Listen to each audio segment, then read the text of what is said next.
Maaga akong nagising mula sa aking pagkakatulog. Hindi ko alintana ang banayad na sikat ng araw na tumatama sa aking mukha. Sa mga sandaling iyon, biglang sumagi sa aking isipan na may pasok pa pala ako. Agad akong nataranta sa pag-aayos ng sarili, sapagkat kung hindi lamang ako nakainom kagabi, tiyak na mas maaga akong nagising.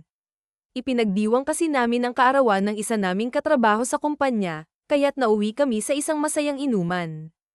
Hindi ko man mabilang kung ilang case ng Red Horse ang naubos namin, pero sigurado akong naging masaya ang gabi. Ngunit ngayong umaga, may halong saya at lungkot ang aking nararamdaman sa pagpasok sa trabaho. Masaya ako dahil nakasama ko sa inuman ng aking hinahangaang si Lukia, ngunit malungkot din dahil naubos ko ang budget na nakalaan sana para sa upo ng bahay. Hay, tila ba malas talaga ang araw na ito. Mukhang mahuhuli pa ako sa trabaho. Nakakainis. Nga pala, ako si Diego. Tinatawag din nila akong Diego. Hindi ako matangkad, nasa tamang taas lamang na 5 feet 6 inches. Hindi rin ako maputi dahil sanay ako sa init ng araw sa probinsya, at lalong hindi naman ako gwapo. Medyo mahiyain ako lalo na sa mga babae, at madalas akong tawaging torpe dahil hindi ako makaimik tuwing nandyan si Lukia. Siya na yata ang nagbibigay kulay sa bawat araw ko sa trabaho.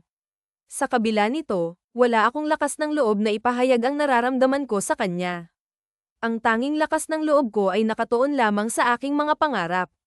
High school graduate lang ako, kaya't ang nahanap kong trabaho ay pagiging pahinante ng truck. Ulila na rin ako sa magulang, at pinalaki ako ng lola ko na siyang nagpaaral sa akin. Ngunit hindi rin nagtagal, pumanaw din siya. Sa kabila ng lahat ng ito, nagsikap akong mag-aral, ngunit hindi na kinaya ng budget kaya't hanggang dito na lang ang narating ko. Sa edad na 17, nagpunta ako sa Maynila at naging kargador sa pier. Pagsapit ng 18, naging pahinante ako ng truck. Sa umpisa, natutulog lang ako kung saan-saan, pero kalaunan, nakapag-ipon ako at nakahanap ng inuupahang bahay. Hindi man ito kagandahan, maituturing ko pa rin itong tahanan. Ang tanging kagamitan ko lamang ay isang bombilya at isang tablet na nagsisilbing libangan ko kapag nag-iisa. Mayroon din akong cellphone, ngunit hindi ito touchscreen, kundi pindutan lamang. Hanggang ngayon, matyaga pa rin ako sa aking trabaho. Gayunpaman, huli ako ngayong araw sa pagpasok. Pagdating ko sa opisina, nakita ko si Lukia na masayang nakikipag-usap kay Benjamin, ang driver namin. Hindi ko maiwasang makaramdam ng selos. Gwapo si Benjamin, at maganda naman si Lukia, tila bagay silang dalawa. Sa kabila nito, wala akong magawa kundi tanggapin na wala akong laban sa kanila. Pagkatapos, napag-alitan pa ako ng boss namin dahil sa pagka-late ko, dahilan upang hindi may biyahe ang mga kargamento sa pier. Para akong sinakluban ng langit sa mga nangyari. Hay buhay! Ito na lang ang nasabi ko matapos ang trabaho. Paglabas ko ng gate, nakita ko si Benjamin na nakasakay sa motor. Mukhang may hinihintay siya, kaya't dumiretso na lang ako pauwi, dala ang aking kalawanging bisikleta. Ngunit habang naglalakad ako, nakita kong sumakay si Lukia sa motor ni Benjamin. Para akong nawalan ng pag-asa sa nakita kong iyon. Sa galit at sama ng loob, naihagis ko ang aking bag.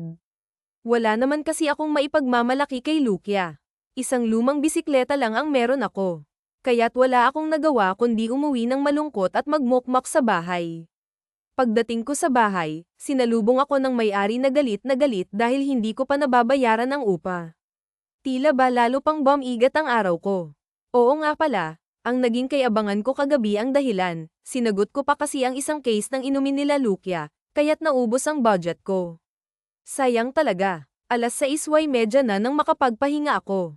Naupo ako at nanood ng video gamit ang tablet kong basag ang screen, nang biglang may kumatok sa pintuan. Sino yan? Tanong ko. Isang pamilyar na boses ang sumagot, Kuya, gising ka pa ba? Malumanay ang boses, at agad kong nakilala na si Elena Ina iyon. May ipapagawa ka bang dala dyan? Tanong ko ulit. Lapis lang po ito, Kuya, sagot niya. Ito na lang kasi ang gamit ko para sa pangkulay. Nang makita ko ang mga gamit niya, hindi ko napigil ang maawa. Napakapayak ng mga gamit niya, maging ang lapis ay halos pudpud na. Naalala ko tuloy ang sarili ko noong bata pa ako, walang-wala rin. Si Elena Ina ay kapitbahay ko, at isa sa mga masugid kong tagahanga dito sa lugar namin. Namamangha siya sa mga guhit ko, lalo na siguro dahil bata pa siya. Nakakatuwa siyang panoorin habang masayang nanonood kapag nagdo-drawing ako. Noong una, iyakin pa siya, pero tumahan siya nang bigyan ko ng isang simpleng drawing. Ngayon, malaki na siya, ngunit nananatili pa rin ang kanyang kasiyahan sa tuwing nakikita niya akong nagdo-drawing. Mahirap din ang buhay nila, gaya ko. Ang nanay niya ay isang labandera, at ang tatay niya, si Manuel Nilo, ay nakaretay dahil sa karamdaman. Minsan, kung kaya ko, tumutulong ako sa kanila. Si Elena Ina ang panganay sa 3 magkakapatid, at siya na rin ang tumatayong ate at tagapag-alaga ng 2 niyang bunsong kapatid. Habang nagdo-drawing ako, napansin kong pinagmamasdan ako ni Elena Ina. Nakangiti siya habang nakapangalumbaba, nakatitig sa ginagawa kong proyekto. Noon, binaliwala ko lang ang mga ngiti niya, ngunit sa paglipas ng panahon, tila nagiging espesyal na ang mga iyon sa akin. Para hindi ako mag-isip ng kung ano-ano, minadali ko ang paggawa ng project niya. Nang matapos ko ito, iniabot ko ang oil pastel ko bilang regalo, pati na rin ang lapis na ginagamit ko. Kuya, ang ganda po. Siguradong mataas na naman ang grades ko nito. Salamat po, kuya. Masayang yamakap siya sa akin at binigyan ako ng halik sa pisngi bilang pasasalamat. Oh, sayo na yan ha. Para may magamit ka sa school mo. Pagbutihin mo ang pag-aaral mo, sabi ko habang hinahawi ang buhok niya. Muli siyang yamakap sa akin at nagpasalamat. Kita ko sa kanyang mukha ang inosenteng kasiyahan habang nakatingin sa aking drawing. Ah, kuya, hatid mo ako bukas, ha? Gusto ko nandun ka kapag nag-present ako, sabi niya na may bahagyang pagmamakaawa. Hindi ko alam kung makakasama ako bukas sa school mo. May gagawin kasi ako, sagot ko. Pilit na nagdadahilan upang hindi niya ako kulitin. Kuya Donnie, please, hatid mo ako bukas. Wala kasing manonood sa presentation ko. Si Mama pupunta ng ospital bukas, kaya ikaw na lang ang manood para malakas ang loob ko. Kakatok po ako dito ng maaga para gisingin ka, kuya, ha? Ano kasi Sige na nga. Basta galingan mo bukas, sagot ko habang napansin ko ang kanyang nakakunot na kilay. Yay! Aayusin ko. Kuya, basta bukas po yan ha. Bye, kuya. Salamat po ulit dito. Masaya siyang umalis, dala ang mga gamit na binigay ko. Pagkaalis ni Elena Ina, nakaramdam ako ng lungkot kaya minabuti ko na lamang na kumain. Pagkatapos, nahiga na ako ng maaga upang makapagpahinga. Gayunpaman, hindi maalis sa isip ko si Lukia, ang babaeng matagal ko nang pinapangarap. Sa kabila ng malamok na paligid, napasarap pa rin ang tulog ko sa katra. Ngunit bigla akong nagising nang may narinig akong kumakatok sa labas. Naalala ko ang pangako ko kay Elena Ina na ihahatid ko siya sa eskwelahan, kaya't dali-dali akong bumangon. Nandyan na. Saglit lang, sigaw ko habang nagmamadaling pumunta sa pinto. Pagbukas ko, bumungad sa akin si Elena Ina na nakaayos na at handa nang pumasok. Aga-aga mo namang gumising. Anong oras pa lang? Oh, siya nga pala, kuya, late yang orasan mo. 6:30 AM na, sabi niya na may bahagyang ngiti. Agad akong napatingin sa cellphone ko. Ay, oo nga pala, mali yung alarm clock ko. Saglit lang ha, mag-aayos lang ako. Nagmadali akong maligo at magbihis, iniisip na pagkatapos may hatid si Elena Ina, diretso na rin ako sa trabaho. Kuya, matagal ka pa ba dyan? Tanong niya mula sa labas. Tapos na ako. Tara. Alis na tayo, sagot ko habang nagmamadaling lumabas. Isinakay ko siya sa bike ko, at siya'y umupo sa unahan. Masaya si Elena Ina habang nakasakay, at habang nagbabike ako, naamoy ko ang mabangong samyo ng kanyang buhok na tila bulaklak. Hindi ko maiwasang madampi ang ilong ko sa kanyang ulo, at napaisip ako na napakaswerte ng lalaking makakakuha ng puso ni Elena Ina. Sa hindi ko maipaliwanag na dahilan, nadampian ko ng halik ang kanyang ulo. Bakit, kuya? Tanong niya, tila nagtataka. Wala. Pampaswerte lang yun para lumakas ang loob mo, sagot ko na may halong biro. Kuya, mapapanood mo lang ang presentation ko, sapat na yun para lumakas ang loob ko, sagot niya na may ngiti. Oh, paano? Dito na tayo. Galingan mo, ha? Maghihintay lang ako dito, sabi ko habang tinuturo ang direksyon ng kanilang quadrangle. Habang papasok siya sa loob ng eskwelahan, nakita kong nagtipon-tipon na ang mga estudyante para sa kanilang presentation. Doon ko nasaksihan ang husay ni Elena Ines sa pagsasadula. Ang galing-galing niya, parang isang propesyonal na artista sa paraan ng kanyang pagbigkas. Hindi ko napigil ang pumalakpak sa tuwa. Pagkatapos ng kanyang pagtatanghal, nagpaalam na ako sa kanya at dumiretso na sa trabaho. Habang nagmamadali akong magbike, iniisip ko na sana hindi ako malate. Sa kabutihang palad, sakto lang ang dating ko sa trabaho. Pre, akala ko late ka na naman eh. Si boss, galit na galit, nandun siya sa kubo, bungad ni Bruno sa akin. Hayaan mo siya, pare. Buti nga walang gaanong traffic. Siya nga pala, nasaan si Benjamin? Tanong ko habang hinahabol ang hininga ko. Ayun, kausap si Lucia. Mukhang nililigawan ata, sagot ni Bruno na may halong biro. Ha, si Benjamin. Ikaw kasi, ang bagal mo, pre. Inunahan ka patuloy ng may asawa na, dagdag niya. Ano, may asawa na si Benjamin eh bakit nililigawan pa siya kay Lucia? Tanong ko na may halong pagkabigla. Oo, pre, may asawa na yang si Benjamin. May 2 anak na yan, at ang alam ko, nasa abroad ang asawa niya. Dapat malaman to ni Lucia. Hindi pwedeng magkatuluyan sila ni Benjamin, sagot ni Bruno na tila may bahid ng awa. Pare, wala ka nang magagawa pa para pigilan sila. Matagal nang alam ni Lucia na may asawa yang si Benjamin. Kaya kung ako sa'yo, huwag ka nang makialam.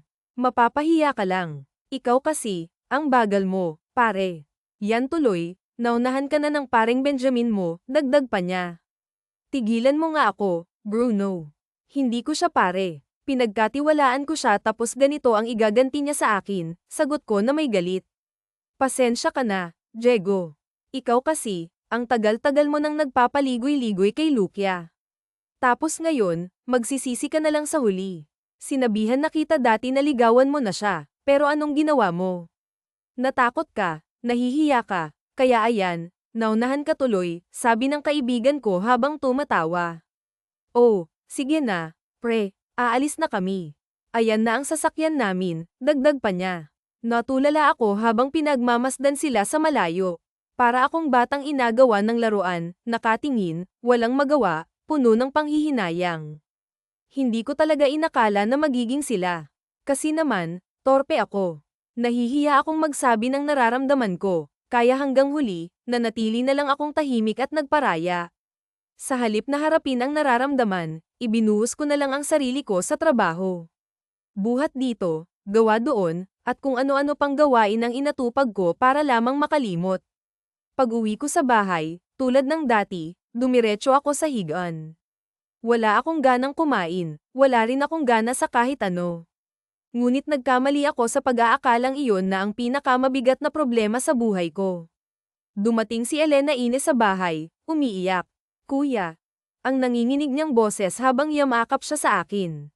Oh, bakit ka umiiyak? Tanong ko, nag-aalala. Patay na po si Papa, kuya.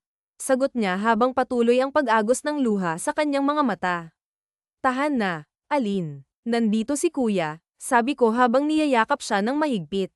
Nabigla ako sa balita, kaya't hinawi ko ang kanyang buhok at pinunasan ang luha sa kanyang pisngi.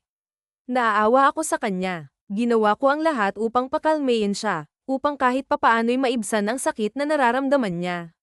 Lumipas ang ilang oras, nakatulog siya sa higaan ko. Nang mapansin kong 9:00 na ng gabi, ginaysan ko siya ng marahan. Elena Ine, gising na, iuuwi na kita sa inyo, sabi ko.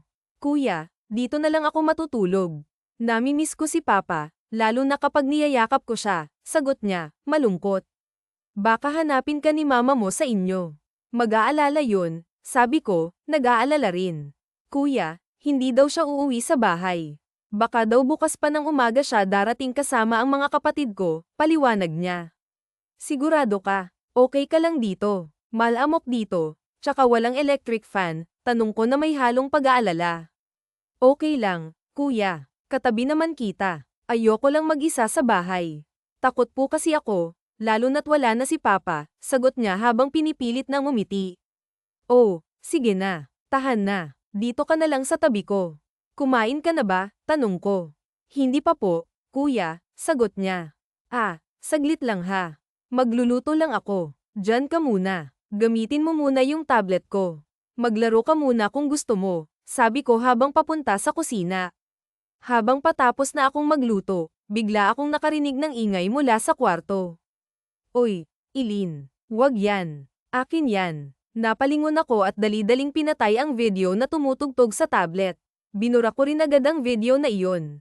Kuya, ano yun? Bakit may babae roon? Tanong ni Elena Ine na tila naguguluhan. Ah, wala yun. Binura ko na. Huwag mo na lang pansinin, ha? Tara, kumain na muna tayo. Sabi ko sa kanya, pilit na itinatago ang kaba sa aking boses. Hindi ko kasi inakala na bubuksan niya ang gallery ng tablet ko.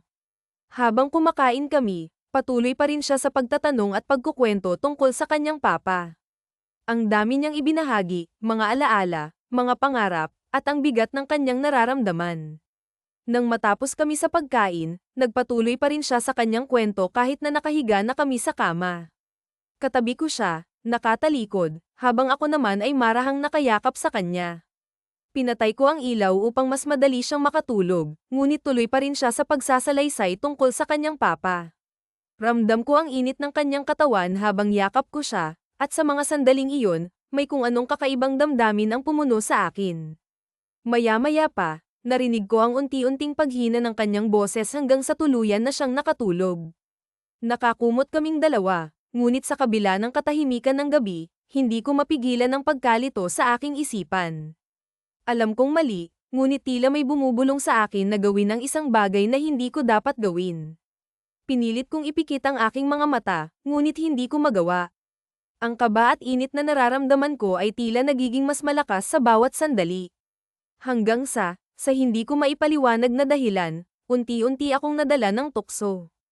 Naramdaman ko ang sarili kong gumagalaw, ang kamay ko'y napunta kung saan-saan. Parang nananaginip ako, ngunit alam kong gising ako.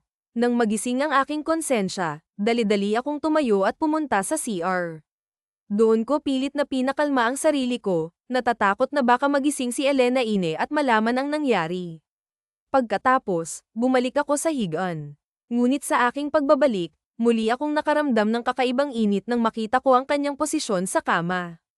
Hindi ko na naman napigilan ang sarili ko at marahan ko siyang nilapitan. Ngunit sa gitna ng aking pag-iisip, bigla akong natigilan. Natakot ako sa aking ginagawa kaya't agad akong huminto. Bandang 2:00 na ng madaling araw nang tuluyan akong nakatulog, yakap siya ng mahigpit. Bago ako makatulog, nadampi pa ang aking labi sa kanyang ulo. Good night, Elena Ine, bulong ko sa kanya. Sa kabila ng lahat, napansin kong napakasarap ng tulog ko noong gabing iyon. Kinabukasan, nagising ako sa pakiramdam na may yumayakap sa akin. Pagdilat ko, nakita ko ang maamo at cute na mukha ni Elena Ine. Nakapikit pa rin siya habang nakayakap sa akin. Hindi ko napigilan ang bahagyang pagdampi ng aking labi sa kanyang labi. Maya-maya, ginaisang ko na siya. Elena, gising na. May pasok ka pa ata, sabi ko sa kanya. Kuya, dito muna ako. Dito muna ako matutulog, sagot niya. Tila ayaw pang bumangon. Elena, baka malate ka niyan, sabi ko ulit. Kuya naman wala akong pasok, alam na ni teacher yun. Hindi mo ba alam, ibuburol na si Papa mamaya, sagot niya, medyo malungkot. Ah, sorry, Elena. Sige na, mahiga ka na muna dyan at magsasaing lang ako, sagot ko. Sige, kuya, antok na antok pa ako, sagot niya habang muling pumikit. Habang nagsasaing ako, iniisip ko pa rin ang lahat ng nangyari noong gabi. Alam kong nanghina siya dahil sa bigat ng kanyang nararamdaman, kaya hinayaan ko na lang siyang magpahinga. Pagkatapos kong magluto, naligo muna ako at nag-asikaso. Nang matapos ako, nakita kong gising na siya, nakaupo sa higaan at nagkukuyakoy. Good morning, kuya, masigla niyang bati sa akin. Salamat nga pala, kuya. Hindi ka umalis sa tabi ko kagabi. Ang sarap ng tulog ko, sabi niya na may ngiti. Ah, buti naman na maganda ang tulog mo, sagot ko, pilit na itinatago ang kaba sa aking boses. Kuya, huwag kang mabibigla sa sasabihin ko sa'yo, sabi niya bigla. Ano yun, Elena, tanong ko, kinakabahan. May nangyari ba sa'yo kagabi, tanong niya. Opo, nananaginip kasi ako na naihi daw ako sa higan mo, kuya. Pero wala naman. Akala ko umihi talaga ako kagabi, sabi niya habang tumatawa ng bahagya. Ah, panaginip mo lang yun, Elena. Tara, almusal ka na. Baka gutom lang yan, sanggol ko habang nakatingin kay Elena. Sa isip-isip ko, buti na lang talaga hindi siya gising kagabi, kung hindi, yari talaga ako. Pagkatapos kumain, naglinis muna ako ng bahay at maaga kong hinatid si Elena Ina sa bahay nila para madatnan siya na nasa bahay lamang. Binilin ko kay Elena na huwag sabihin sa ina niya na doon siya natulog sa bahay, kapag nangyari yun, iskandalo ang aabutin ko nito. Pagpasok ko, nakita ko si Lucia tulad ng dati, magkasama sila ni Benjamin. Hindi ko na sila pinansin. Sino ba ako para magselos sa kanila? Kaya tuloy lang ang trabaho ko kahit mabigat hindi ko alintana dahil iba na ang naroon sa aking isipan. Yun ay si Elena Ina. Medyo malabo nga lang yung pangarap ko pero gusto ko na si Elena. Ang kaso lang, malayo ang agwat namin kaya parang wala lang din. Sa paghakot ko, bigla akong nairita. Nakita ko si Lucia yakap-yakap si Benjamin sa loob ng truck habang ako naman ay nakatingin lang na pawis na nagbubuhat ng mga bagahe.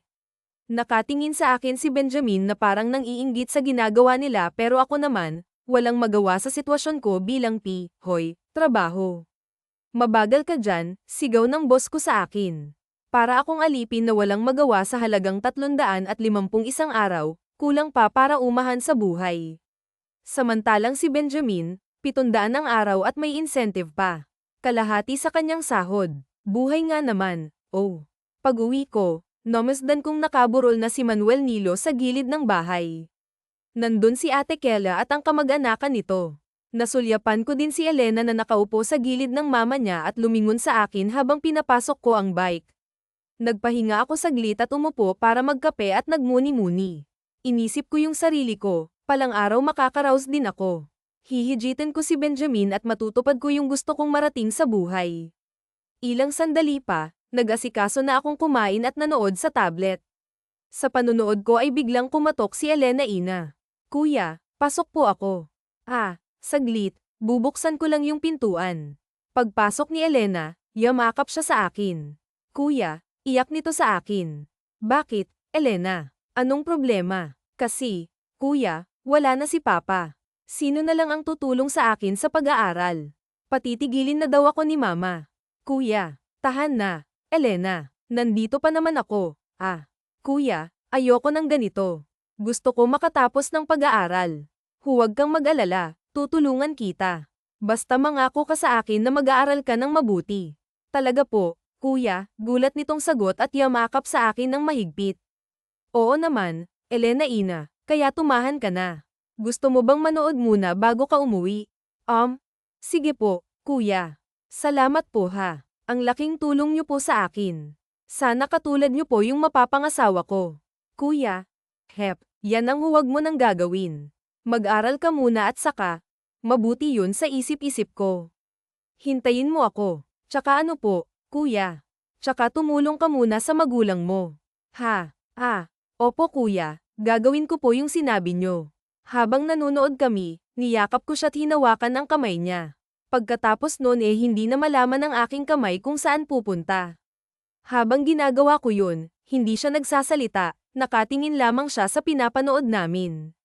Habang hawak ko sa kanang kamay ko ang aking tablet, masasabi kong pareho kaming bago sa ginagawa namin pero alam ko kung paano pasayahin ang babae dahil sa aking mga napapanood. Naghalikan kami ni Elena Ina. Halatang hindi siya marunong kaya naman ako na ang nagturo sa kanya. At habang ginagawa namin yun, may biglang tumawag sa pangalan ni Elena Ina. Agad akong kinabahan sa pagkakatayo ko. At alam kong boses yun ni ate na narinig namin ni Elena. Kuya, si mama yung tumatawag sa akin. Anong gagawin natin? Agad at gulat nitong saad sa akin. Nataranta ako't dali-dali ko siyang pinag-ayos sa banyo. Hindi ko alam ang sasabihin ko at kung papaano ko ito ipapaliwanag. Palapit ang boses sa pintuan. Nang matapos mag-ayos si Elena sa banyo, lumabas ito at nagtungo sa pintuan.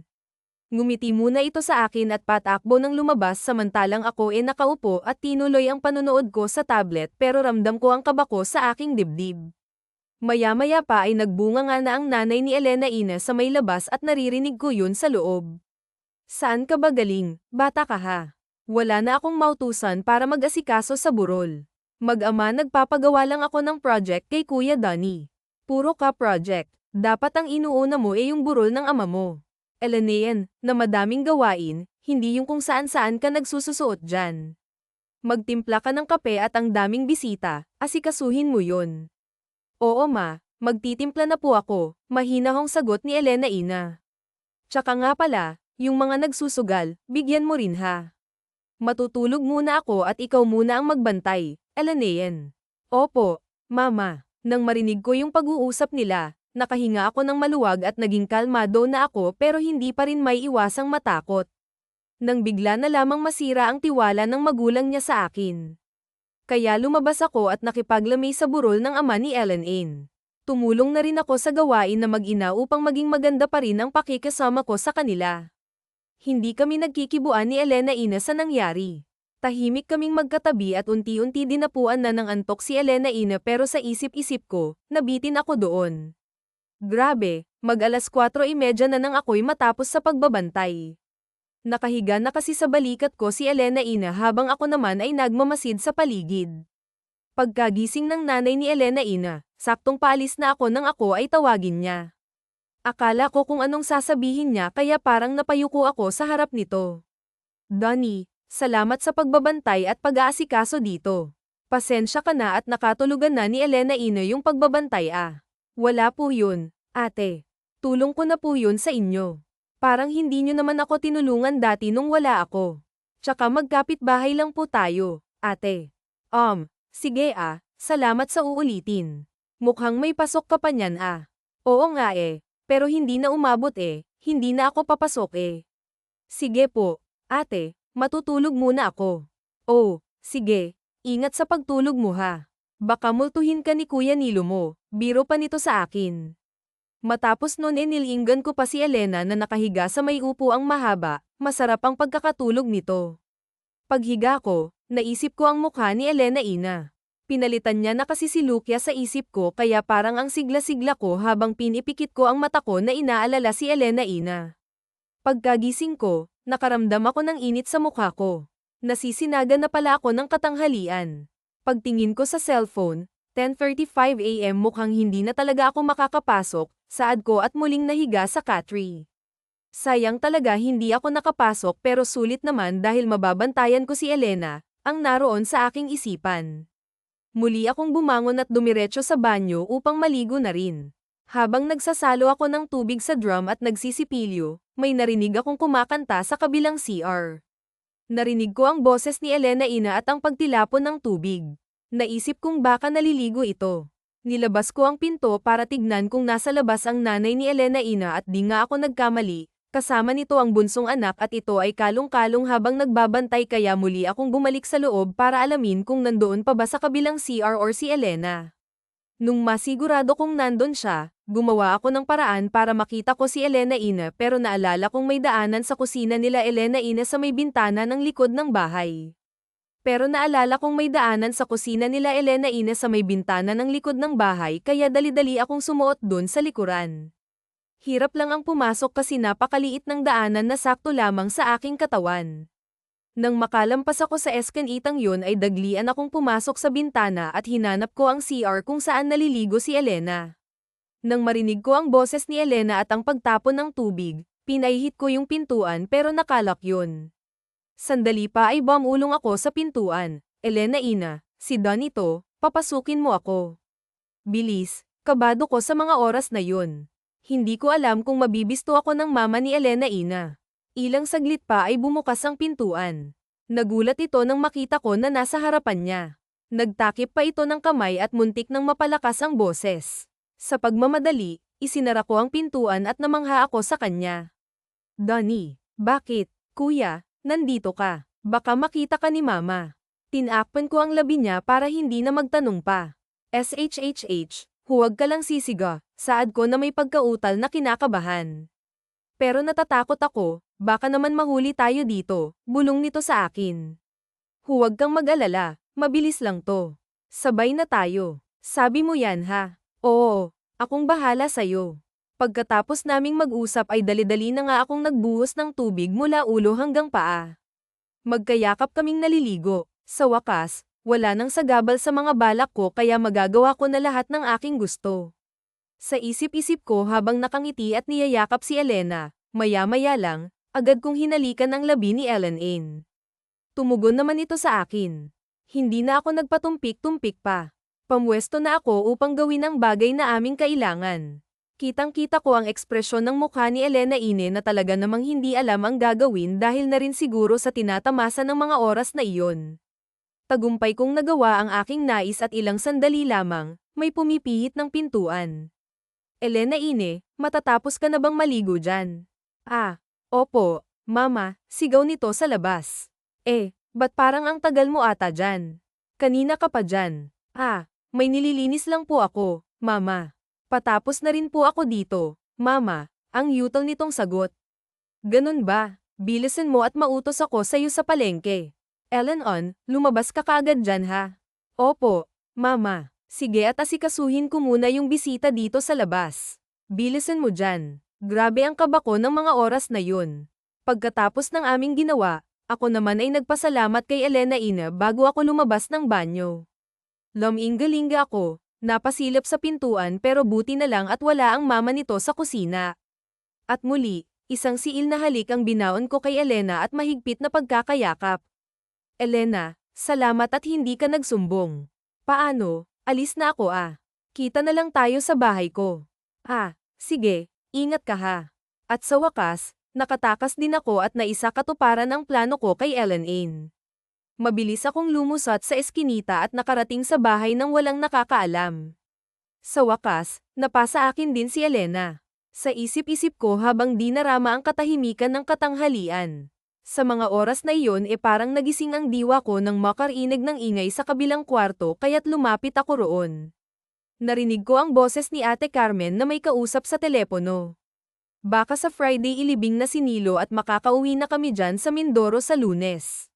Balak kong ang ibenta na lang tong bahay para may panghanap buhay kami dyan Paano yung anak mong panganay dyan? Ihihinto ko muna sa pag-aaral. Si Ellen inay patutulugin ko na lang siya sa tindahan na itatayo ko dyan. Nay, ganun ba anak kung yan ang pasya mo, umuwi na kayo dito. Salamat po, Nay Sige po, tawag ako mamaya. Nang marinig ko yun parang nalungkot ako dahil iiwanan na ako ni Ellen. Sa isip-isip ko parang hindi ko kayang malayo siya sa akin kaya gumawa ako ng paraan kung papaano mapipigilan ang pag-alis ng mahal ko. Kaya kinanaumagan, maaga akong nagising at pumasok sa trabaho. Hindi ako mapakali dahil Huwebes na at ililibing na si Manuel Nilo sa Biyernes at sa Lunes ang alis nilang mag-anak. Dadagdagan pa ng problema sa trabaho ko. Pare, problemado ka yata dyan, saad ni Bruno. Oo nga, pare, hulaan ko. Si Lucia na naman yan no. Hindi tungkol to sa pera tsaka wala na sa akin yang si Lucia. Cavite niya pala yan yan ang wala ko, pare. Akala ko si Lucia. Nabalitaan mo bang magsyota na yung dalawa, pare? Sus, hindi pa ba obvious, pare? Yung nakikita ng mata mo. Ikaw talaga, Bruno, nuggets ka din Wala na akong pakialam sa kanila. Basta kailangan ko ng pera May i-offer ako sa'yo. Pare kung kailangan mo talaga ano naman yun, pre. Baka naman bawal na gamot yan Wag na lang pare maganda, may iloloan sana kami ng misis ko kaso ang laki pero mababa lang ang interest kaya kung papayag ka hati tayo sa loan magkano ba yung nailen? 50,000 pare. Payag ka ba? Tuwing Sabado naman ang hulog Manuel malaki ata, pare pero sige payag na ako, basta walang sabit yan. Matapos ang pag-uusap namin ay agad akong sumama sa kanya para kunin yung pera at kinagabihan pag-uwi, nakasalubong ko si Ate Carmen. May alam ka bang gustong bumili ng bahay? Nang marinig ko yun parang natuwa ako. Magkano nyo ba ibebenta ang bahay nyo, ate? Medyo may kalumaan naman na yung bahay Tsaka sakto lang pang pamilya. Baka mga PHP 50,000 lang Aalis na kami sa Lunes. Nang marinig ko yung presyo nangalahati lamang ako Ay, ate, may pera ako dito pero PHP 20,000 lang Kung gusto nyo po, ako na lamang ang bumili. Huhulugan ko na lamang po sa inyo yung kulang para nang sa ganoon po hindi na ako mangupahan. Sige, payag ako sa alok mo. Tutal, matagal ka naman na naming kakilala. Heto po yung paunang bayad ko, ate. Siya nga po pala, Sabi sa akin ni Elena ihihinto niyo daw po siya sa pag-aaral. Kung maaari po sana dito na lang siya. Ako na lang po ang magpapaaral. Naawa po kasi ako sa kanya Gusto ko pong makatapos si Ellen Ain. Alam mo Diego, gusto ko sana makatapos siya ng pag-aaral pero alam mong mahirap suportahan ang pag-aaral niya, ganun po ba? Pero kaya ko naman mataas naman na yung sahod ko ngayon pero Diego. Magsasalita pa lamang si Ate Carmenla nang biglang sumabat si Elena Ines sa usapan. Ma, gusto ko pong mag-aral. Pumayag na po kayong maiwan ako dito kay Kuya Donnie. Yun po yung pangarap nyo ni Papa sa akin, di ba? Please, Mama. Pumayag na po kayo, aayusin ko po yung pag-aaral ko. Tutulong ako sa inyo. Dahil sa pagmamakaawa ni Ellen Ain, naiyak ang nanay nito at tuluyang pumayag sa gusto ng anak na maiwan sa akin. Todo ang ngiti ko dahil nakagawa ako ng paraan para hindi kami magkahiwalay ni Aileen at masayang masaya ako sa naging desisyon ng nanay ni Ellen Ain. Ilang araw pa ang lumipas, nilibing na ang ama ni Ellen Ain.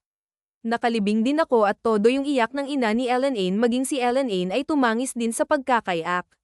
Katabi ko siya at pagdating ng Lunes, nakahanda nang umalis ang magulang ni Ellen Ain. Nagbili nito na magpakabait sa akin at ayusin ang pag-aaral at syempre ako naman ay nangangako. Aalagan ko sila sa aking poder. Nangako din akong pag-aaralin si Elena kaya sumumpa ako sa kanila na magiging maayos ang kalagayan niya sa akin. Natuwa pa ako sa narinig ko mula sa nanay ni Ellen Ain na maaari ko daw bayaran kahit kailan ang utang sa bahay kapalit ng pag-aaral ng babaeng mahal ko. Na hindi alam ng nanay ni Ellen Ain na makasakay sila ng barko parang may halong lungkot at saya ang namuo kay Ellen Ain, lungkot kasi malayo siya sa mama niya at sa mga kapatid niya. Saya dahil makakapag-aral na siya at makakasama niya ako sa isang bahay pa mismo na lalong ikinasa at kinatuwa ko. Nasa malayo na ang barkong sinasakyan nila nang ito ay aming tanawin, hindi mapigilan ni Ellen Ain nang umiyak at mapayakap sa akin habang minamasdan lumalayo ang barko. Kuya, huwag mo akong iiwan ha. Mahal na mahal kita. Oo naman, Elena, na hindi kita iiwan at pababayaan pangaw yan at lagi akong nasa tabi ng mahal ko. Kaya na nandito lang naman ako saad ko na may kasamang yakap at halik. Matapos ang tagpong yun, umuwi na kami ng bahay. Hindi na doon sa aking inuupahan sa bahay na mismo nila Ellen Ain na binenta sa akin ako tumuloy. Pasado alauna nang makauwi kaming dalawa sa bahay, masaya at maligayang naglilinis ng bahay. Doon ko na kasi inilipat ang mga gamit ko kina Ellen Ain at madami din akong inayos. Buong maghapon siyempre hindi nawawala sa tabi ko si Elena, magiliw ito at malambing sa akin na para bang tunay kong asawa. Kung minsan naghaharutan kami sa kama't naghahabulan, sabay yayakapin ko ng mahigpit at magtatawanan kami't maghahalikan. Isang buong araw ganoon ang eksena namin, parang paraiso sa loob ng bahay. Grabe, parang ayoko nang matapos pa ang bawat sandali na siya'y nakangiti masaya sa aking piling. Kuya Diego, pag nakatapos ako sa pag-aaral gusto ko ikaw yung mapang-asawa ko talaga. Elena, ako na yung pinakamasayang tao sa mundo pag nangyari yun. Handa kitang pakasalan, Ellen Ain. Mahal kita kahit saang simbahan, basta dito ka lang sa tabi ko ha. Mahal ko. Oo, kuya, kahit sino pa nga man liyo sa akin, basta agad kasi ikaw ang gusto ko makasama habang buhay. Wala kayang forever, biro ko sa kanya. Kuya naman bag trip ka dyan. Ka na nga, matutulog na ako. Et naman, tampo agad. Halika nga dito, baby ko't payakap nga ako sa babaeng mapapangasawa ko. Sabay halik sa pisngi nito habang kalong-kalong ko at nilalamang. Ikaw kasi pangasar ka masyado. Bakit naman? Totoo naman, walang forever Kasi ikaw ang lifetime na mamahalin ko habang nabubuhay ako. Grabe ka naman, ganun pala yun. Pakis nga po ako, saad nito na kinikilig sa akin habang niyayapos ko ng mahigpit ang buo niyang katawan sabay halik sa noon. Ito ayaw mo lang kasing maniwala sa akin Oo na po mahal ko. Naniniwala na ako sa'yo, saglit lang, magluluto muna ako ng makakain natin. Sabay bitaw nito sa aking pagkakayakap. Pero hinawakan ko ang kamay niya at hinatak palapit sa akin. Bakit, Diego? Ayaw mo pa bang kumain? Hindi mahal ko, sasamahan na kitang magluto para matuto din ako sa luto mo, at sabay yakap muli dito pagpunta sa kusina. Nagluto kaming dalawa ng sinigang, yakap-yakap ko siya mula sa likuran habang hinahalo namin ang kanyang niluluto. Nakangiti kaming dalawa at masayang-masaya nagtitinginan sa isa't isa at masasabi kong daig pa namin ang ikinasal dahil sa hindi kami mapaghiwalay maging sa pagkain. Masaya kaming nagsusubuan kay Gun sa pakiramdam na kayakap mo, kaharap mo, katabi mo at kasama mo ang pinakamamahal mo sa buhay. Pagkatapos ng mga gawaing bahay nagpahinga na kaming dalawa sa kwarto at sa iisang kumot at syempre may electric fan at saka aircon. Medyo pagod kaming dalawa sa gawaing bahay kaya maagang napapikit si Elena. Mahigpit ang yakap ko sa kanya at hinahawi ang buhok nito na may kasamang halik sa kanyang ulo habang tinitignan ko yung wallpapers sa ginawa ko sa aking tablet.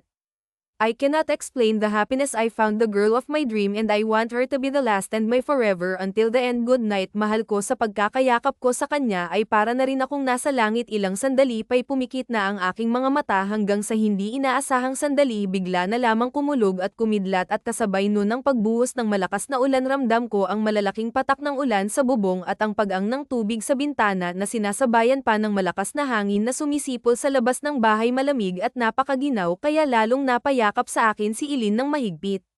Kuya Donnie, ang ginaw, yakapin mo naman ako, saad nito habang nakapikit at pumupulupot sa katawan ko. Oo mahal kuya, yakapin kita ng mahigpit, sagot ko habang dinarama ko yung init na gustong-gusto ko magkadayon. Ay sumikdo na naman ang init ng aking katawan. Marahan kong hinarap sa akin si Eileen at dahan-dahan lamapat ang labi ko sa kanyang mga labi. Matagal ang naganap sa aming halikan at ilang sandali pa, agad na nga akong pamwesto kasabay ng ulan ay ginagawa namin ang bagay na iyon. Talaga namang masayang-masaya ako dahil nasosolo ko sa Eileen ngayon. Wala na yata akong mahihiling pa dahil kasama ko na yung babaeng mahal ko. Bigay todo kami sa ginagawa namin at ilang sandali pa nang hina kami at parehas na pawisan. Parehas kaming nakarating sa dulo. Nakangiti ang bawat isa sa amin sa gitna ng pagbuhos ng malakas na ulan. Ay ang pagmamahalan naming dalawa ang nagpainit ng lamig ng gabi. Masarap ang tulog naming dalawa ng mga oras na iyon at kagaan ng pakiramdam. Malaya kaming nakakagawa ng gusto namin habang magkayakap pa rin kaming dalawa sa kama at nanara ang kasiyahan. Nakangiti kaming naghalikan sa ilalim ng kumot at inaantay ang pagsikat ng umaga. Pagkagising naming dalawa, sabay kaming naligo. Ang sarap sa pakiramdam na nagagawa namin ang mga bagay na ito. Lumipas ang sandali at kami kumain na ng umagon. Naisip ko na sana kami na lamang ang itinadhana na sa isa't isa, pero pag naiisip ko yun, parang ang hirap umasa na lang. Bakit parang natutulala ka dyan? Umiiyak ka ba? Wala, Toto. Elena ina, mahal ko, napuwing lang ako. Sigurado ka eh. Umiiyak ka na dyan eh. Bakit? Wala, may naalala lang ako. Alam ko na, birthday mo hindi natapos na.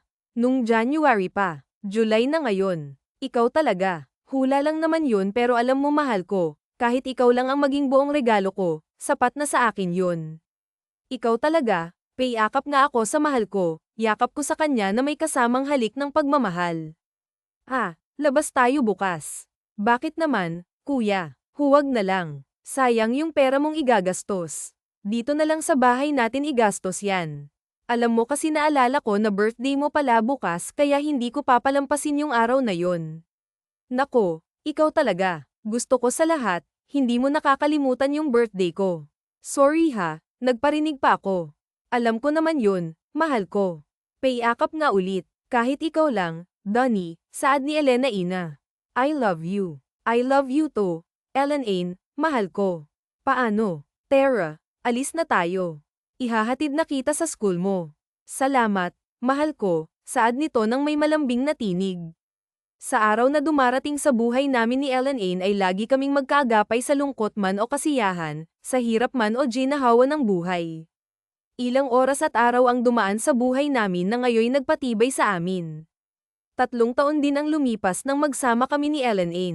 Nakatapos siya ng high school at dahil sa tulong naming dalawa, nakapundar kami ng gamit at tindahan na rin. Nung una ay mahirap, pero dahil sa minana ni Elena ang tiyaga at sipag galing sa pagtitinda ng ina, lumago ito.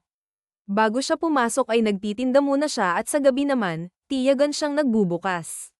Masaya ako sa kanya. Samantalang ako naman, umalis na sa aking trabaho matapos kong matutong makapagmaneho ng sasakyan at makakuha ng lisensya. Sabay kami ni Bruno umalis at nag-apply sa kumpare niyang Hapon bilang driver. Nakabayad na rin ako sa mga utang ko at kulang ko. Dahil dyan, Masayang-masaya ako dahil nahijitan ko pa si Benjamin dahil naging magulo kasi ang buhay ng dalawa matapos ay pakulong si Benjamin ng asawa nito sa abroad na ito ay nangangaliwa. Samantalang si Lukia naman, pilit na dumidikit sa akin at gusto niya akong mapang-asawa pero tinanggihan ko ito dahil nag-iisa lang ang gusto kong mapang-asawa, yun ay si Elena Ina na aking mahal. Maganda ang takbo ng buhay namin ngayon kumpara nung nagsisimula pa kami pero sa totoo lang, wala pa kaming anak ni Ellen Ain. Ayoko pang magkaroon, inaalala ko kasi ang kanyang pag-aaral at kung magkataon man ay baka paghiwalayin kami kung mangyari ngayon kaya pinigil ko ang sarili ko na gawin ang bagay na yun kay Elena.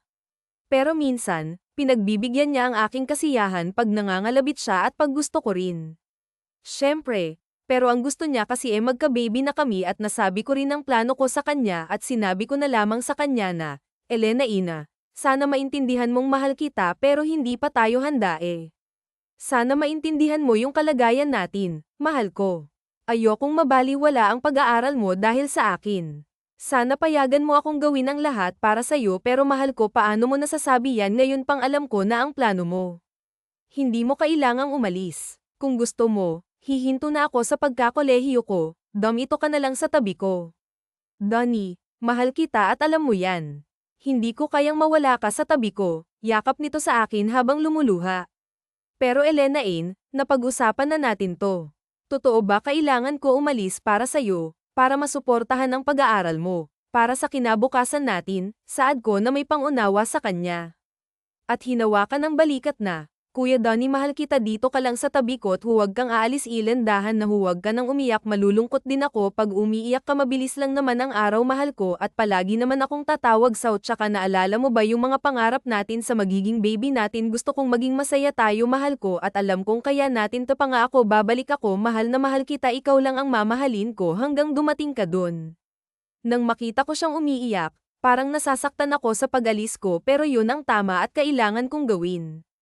Ayokong matulad siya sa akin na walang tinapos, gusto ko lang matupad niya ang pangarap niya para sa amin kinabukasan. Nakahanda na ang pag-alis ko papuntang Japan bilang driver ng truck sa isang company gumagawa ng gamot at beauty product. Sa airport, hinatid ako ni Elena Ina.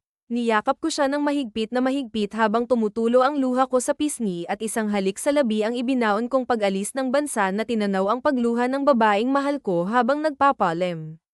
Habang tinatanaw ko ang himpapawid sakay ng eroplano papunta sa ibang bansa ay lubos ang pangungulila ko sa babaeng mahal ko habang patuloy sa pagpatak ang luha sa mata ko naisip kong bumalik ngunit huli na ang lahat dahil alam kong ito ang makakabuti sa amin ni Ilan ang paglayuin kami ng oras at lugar ay hindi sapat upang magtiwala kami sa isa't isa isang larawan ni Elin ang nagpapaalala sa akin ng pag-asa at muli kaming magsasama.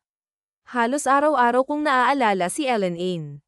Lagi akong tumatawag at nagpapadala ng sulat sa kanya na ayos lang ako. Kamusta ka na pag-aaral mo at mahal kita Elin mga salitang paulit-ulit kong ipinaparamdam sa kanya hindi rin nawawala ang sustento ko sa kanyang pag-aaral lahat ng sahod ko yung pinapadala ko buwan-buwan sa bank account naming dalawa at minsan nga kinsines kung magpadala ako sa kanya hindi naman ako natatakot sa kalagayan niya doon na baka mag-isa lamang siya sa katunayan ipinasundo ko na yung mama niya at mga kapatid niya para doon na lamang tumira sa bahay kaya laking pasasalamat ko rin na sila ay nandoon ngunit isang masamang balita ang nagpabago sa akin nung mga sandaling yun at halos ikadurog na ng puso ko ang sinabi ng mommy ni Ilan sa akin layuan ko na daw ang anak niya dahil kakasal na daw ito sa bago nitong nobyo matapos nung pag-uusap namin ng nanay ni Elena nawalan na ako ng contact sa mahal ko para akong pinagsakluban ng langit at lupa at nung araw dining yun na aksidente ako sa minamanehong truck dahil ito sa pagkasira ng ulo ko sa aking nalaman gusto kong kamustahin o tignan kung totoo ba pero wala akong magagawa nakarate ako sa ospital at nag-aagaw buhay sa nangyari tanging pangalan ni Ilan ang binabanggit ko sa mga oras na iyon pero walang Ilan na dumating sa hospital. Pare, kamusta ka na? Si Bruno to ah. Pare ilang araw na akong nandito. Isang buwan na pare buti na lamang at bali lang ang tinamo mo pasalamat ka't buhay ka pa nga pala nahuli na yung nakabangga sa'yo at huwag kang mag-alala sagot ng kumpanya ang lahat ng gasto sa ospital wala kang babayaran pare tungkol naman sa sisihirin mo ganun din habang nagpapagaling ka ay binabayaran ka ng company pare pasensya na wala akong nakuhang impormasyon kung nasaan na yung mag-ina na pinapahanap mo sa akin ah. Okay lang, Bruno. Salamat din at dinalaw mo ako dito. Sus. Wala yun, ano ka ba, ako ang nagpasok sa dito, kaibigan kita, at syempre ako rin ang mag-uuwi sa'yo pare. Salamat Bruno, alam mo wala natira sa akin, hindi ko alam kung sino pa yung nasa tabi ko o kasama ko ngayon, wala na pare, saad ko na may kasamang pag-iyak, pare nandito kaming mga kaibigan mo kaya huwag ka nang umiyak, parang hindi ka lalaki niyan sagot nito na may halong awa sa akin. Matapos ng ilang buwan, nakabalik ako sa trabaho. Nilakasan ko yung loob ko at patuloy pa rin ako sa pagpapadala sa bank account namin ni Elena. Alam kong graduate na siya ng mga panahong yun, hindi ko nga alam kung naaalala pa rin niya ako, pero ang tanging hiling ko lang makita siyang masaya at maabot niya ang kanyang pangarap bilang isang guro.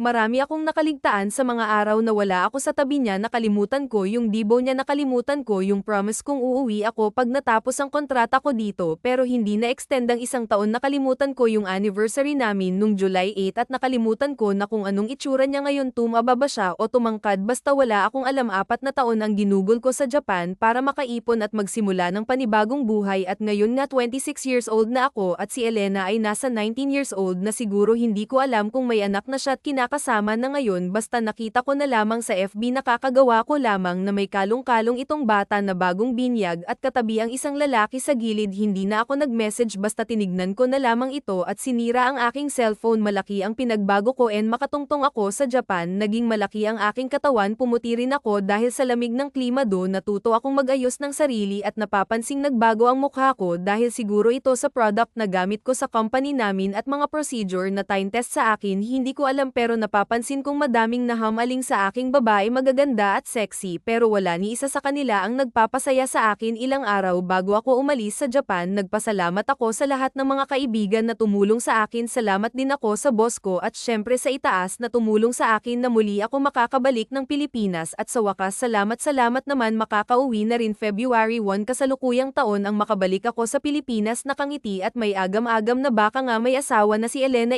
na baka nga wala na akong pag-asa na magiging kami pa, ang hirap magbaka sakali, pero tinuloy ko ang plano naming dalawa na ang pangarap na binuo namin nung magkasama ka pa kami sa kasiyahan. Pagdating ko sa Manila, dumiretso na ako sa dating bahay namin ni Inin, ngunit iba ang aking nadatnan, naging isa na palang establishment ang kinatitirikan ng mga bahay sa amin. Nalaman kong 2 taon na palang ipinagiba ang mga bahay sa amin para tayuan ang mga butik at iba pang tindahan, palibhas ay malapit kami sa kalsada, kaya isang magandang pwesto yun para pagtayuan ng mga tindahan. Na pag-alamanan ko ring 3 taon nang wala si Nailen sa dati naming bahay. Ko rin alam kung nasaan sila, pero ang pagkakatanda ko sa probinsya ng Mindoro sila lumipat, kaya nung mga oras na yun parang nawala na sa akin ang lahat. Minabuti ko munang manuluyan sa matalik na kaibigan at pinsan kong si Bruno upang makapagpahinga sakay ng bagong bili kong sasakyan. Tinungo ko ang kanilang bahay. Pagkarating ko napansin kong ang ganda ng pamumuhay nila Bruno, may magandang bahay at kumpleto sa gamit. Bigla ako nalungkot dahil isa rin yun sa pangarap namin ni Elena, ang isang bahay na kaming mag-asawa lamang ang titira. Naisip ko,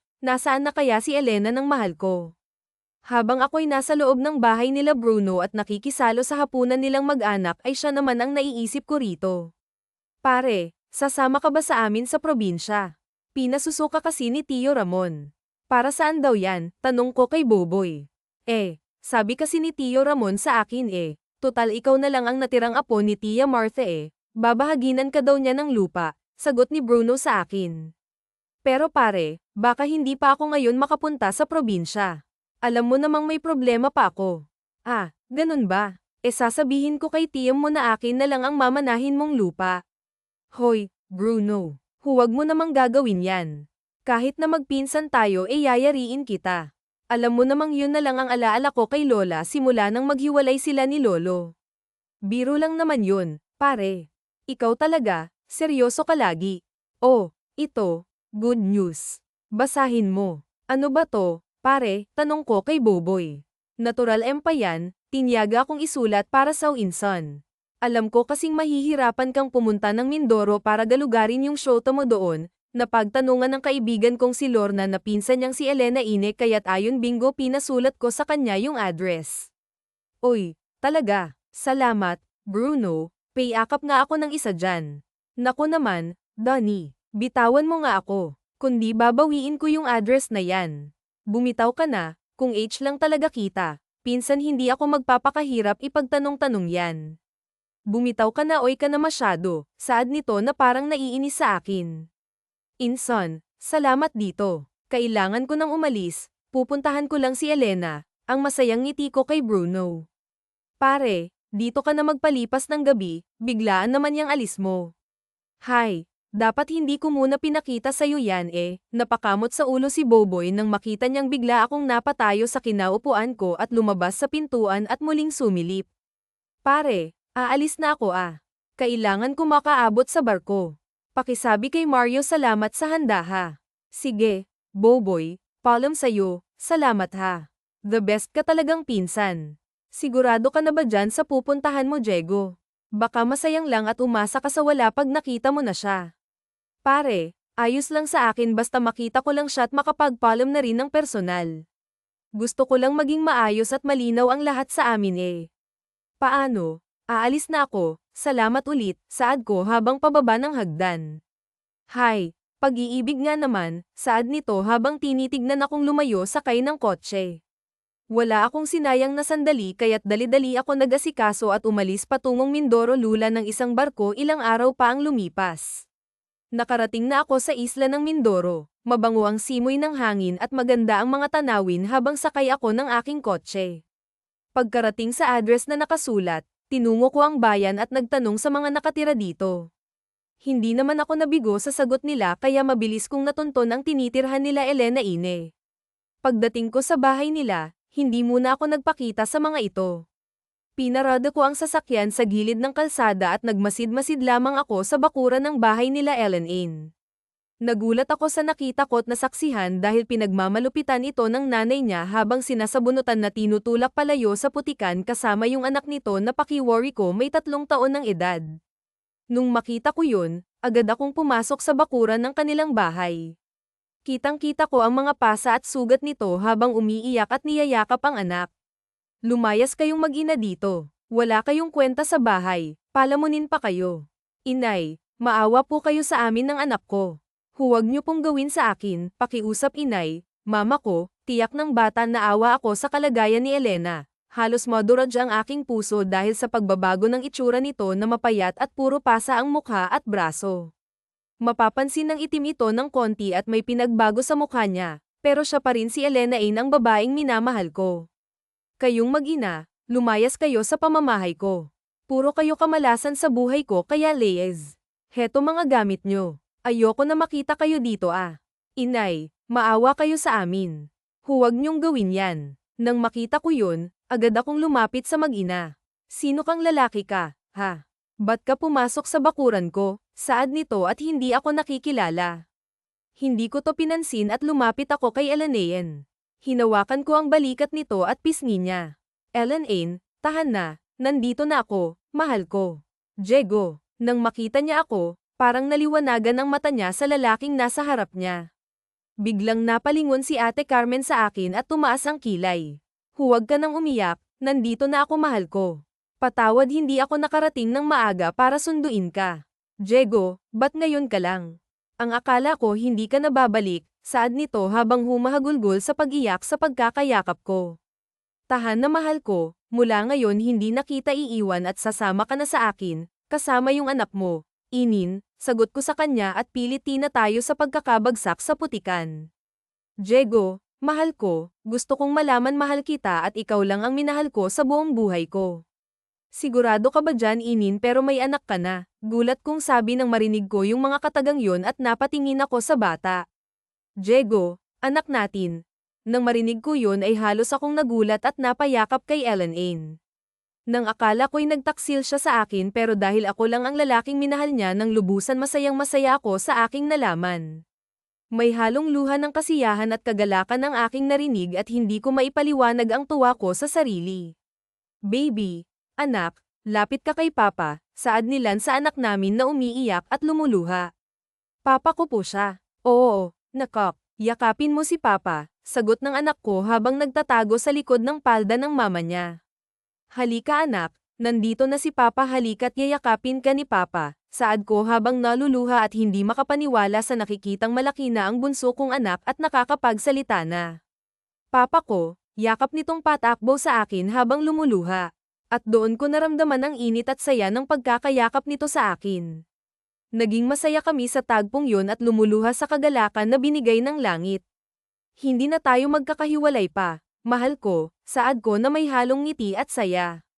Lumayas na kayo at huwag na kayong babalik dito. Siya nga pala, yung perang ginastos ko sa pagpapakain sa mga yan akin na. Inay, wala kayong ginastos sa amin at lahat ng pinapadala ni Diego panang susugal nyo lang kaya wala kayong dapat nakunin pa sa asawa ko dahil hindi nyo naman ako tinuring na anak. Inalila nyo ako at pinagtatrabaho para sa mga walang kwentang bisyo nyo at hininto nyo ang aking pag-aaral kaya huwag na huwag kayong magkakamaling lumapit sa amin ng asawa ko dahil hindi ko po kayo mapapatawad. Tama na Elena Ina, alis na tayo dito, bubuin mo uli natin ang pangarap nating pamilya mahal ko. Natigilan at nahinto sa pagsasalita si Ate Carmena nang marinig ang mga sinabi ni Ellen Ain at parang natauhan habang si Ellen Ain at anak ko sinakay ko na sa aking kotse. Nakatingin lang sa amin ang nanay nito at nang matapos ang eksenang yun, umalis na kaming tinatanaw ang bangungot na tirahan nila Ellen Ain. Luha ng kasiyahan ang nararamdaman ko habang nakayakap sa akin si Ellen Ain. Naipaliwanag niya sa akin ang nangyari habang nasa sasakyan kami laman kung kapatid niya pala ang lalaking nasa gilid ng binyag na noy nakatira sa lolo nito na sabi niya rin sa akin na bago ako umalis nung 16 years old siya, buntis na siya sa akin dahilan para magsinungaling ang nanay nito at sabihing mobo na siya kaya nahinto ang pag-aaral niya at doon ibinenta ng mama niya ang bahay namin.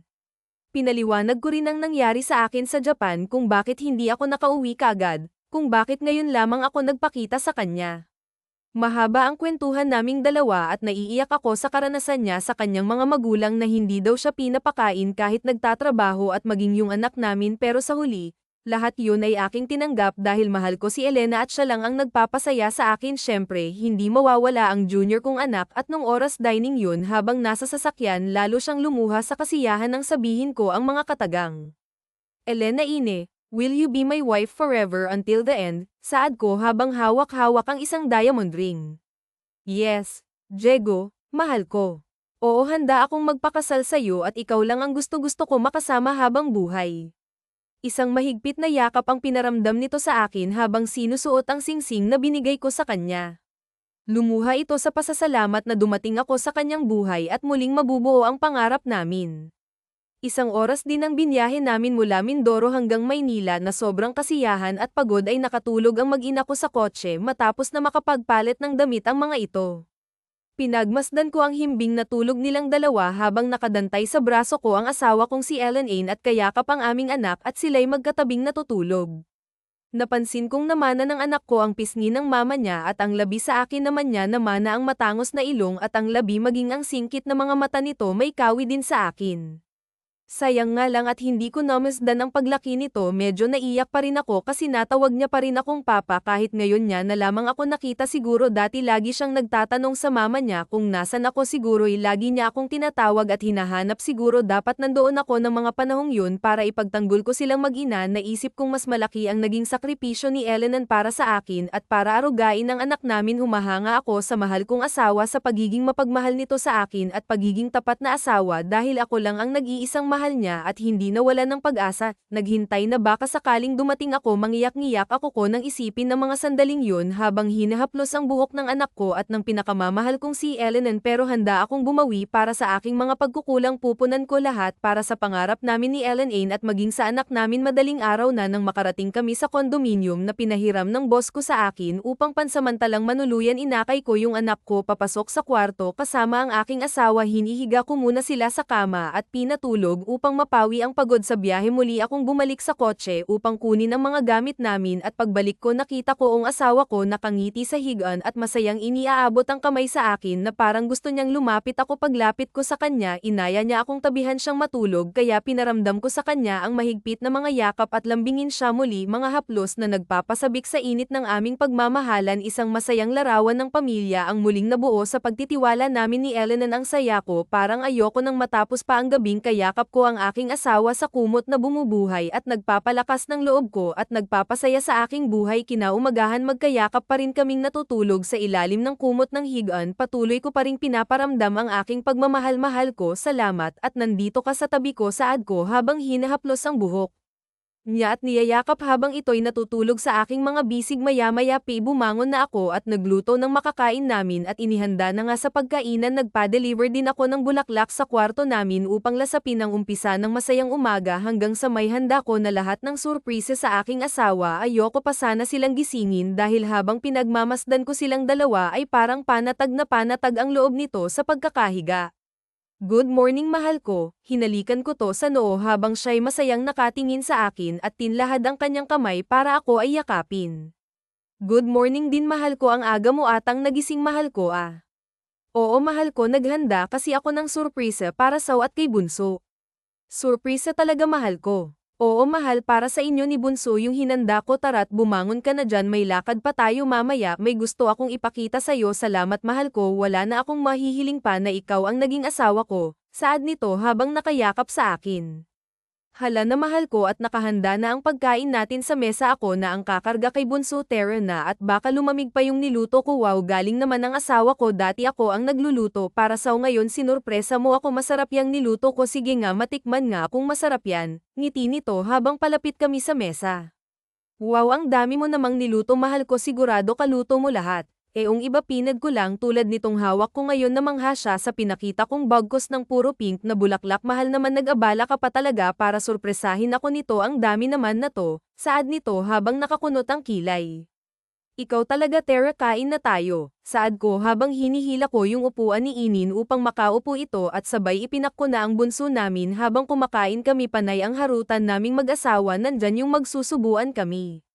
Matapos ang masayang umaga, nagtungo kami ng asawa ko sa mall. Sakto pagbaba ko ng kotse, siya namang pagbaba ni Benjamin sa karag-karag na truck na sinasakyan ko dati. Natulala ito sa akin at binati ko habang nakahawak sa braso ko ang maganda kong asawa. Para itong binuhusan ng malamig na tubig ng aking batiin at hindi makapagsalita sa kinatatayuan. At habang napapalunok sa lalamunan, naalala ko dati yung hirap na dinanas ko sa kanya noon, pero pasalamat ako kung hindi dahil sa pagtatyaga ko at sipag sa buhay, wala ako rito ngayon. Matapos ang eksenang yun, dumiretso na kami sa loob at matapos mag-mall, masaya kaming mag-asawang nagtungo sa restaurant upang mananghalian ng mga oras ding yun. Matapos kumain, dumiretso rin kami sa park. Isang araw na walang kapagurang saya ang ginawa namin nung hapong ding yun. Umuwi na kami sa kondo, maraming masasayang larawan ang pumapasok sa isip ko na kasama ang pinakamamahal kong asawa. Ilang araw bago ang kasal, inimbitahan ko ang mga naging kaibigan ko sa Japan at ang mga kamag-anak ko sa side nila. Bruno, ang naging best man ko sa kasal ay ang pinsan kong si Bruno, naging ninong naman ang boss kong hapon sa kasal namin, at iba pang kaibigan na dumalo. Nang matapos na ang kasal, pumasok kami sa loob at agad kong dinala ang anak ko sa kuna. Tulog na tulog ito dahil sa pagod. Maya-maya pa ay napatingin ako sa asawa kong si Elenan.